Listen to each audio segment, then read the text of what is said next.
క్షమించాలి. ఇక్కడ ఈరోజు మన ముఖ్య కార్యక్రమం మీ అందరికీ కూడా తెలుసు.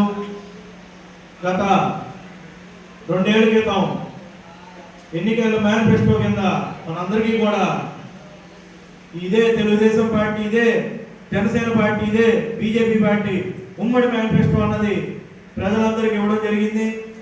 మీ అందరికీ కూడా తెలుసు. వాళ్ళు ఒక బాండ్ రూపంలో కానీ, లేకపోతే సూపర్ 6 కానీ, సూపర్ 7 కానీ, అంటే ఒక పచ్చి అబద్ధాలతో ఎన్నికలకి రావడం జరిగింది.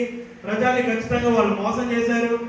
ప్రజలందరూ కూడా అవి గమనించారు. ప్రజలందరూ కూడా అవి అన్ని చూస్తూనే ఉన్నారు. కాబట్టి ఖచ్చితంగా ప్రజలే ఎవరైతే వాళ్ళని ఈ యొక్క బాధ్యతలో ఎవరైతే ప్రజలే వాళ్ళని కూర్చోబెట్టారు, అదే ప్రజలు వాళ్ళకి బుద్ధి చెప్పే రోజు ముందే ఉందని చెప్పేసి ఈ సందర్భంగా ఈ కూటమి ప్రభుత్వానికి హెచ్చరిక జారీ చేస్తూ, ఖచ్చితంగా మీ అందరూ కూడా చూస్తున్నారు. ఈ యొక్క మేనిఫెస్టో అన్నదే కాదు, ఈ యొక్క ఏదో ఈ బాండ్ రూపంలోనే వాళ్ళు చెప్పిన వాగ్దానాలే కాదు. ఎక్కడ చూసినా దాడులు, ఎక్కడ చూసినా తప్పుడుగా ఒక అక్రమంగా కేసులు పెట్టడం, సోషల్ మీడియా నుంచి లేకపోతే నాయకుల మీద, ప్రతి ఒక్కరి మీద, ఇంట్లో ఉన్న మహిళల మీద కూడా వీళ్ళు దాడి చేసే పరిస్థితి మనందరం కూడా చూస్తున్నాం. ప్రజలంతా కూడా ఖచ్చితంగా దీన్ని గమనిస్తూ ఉన్నారు.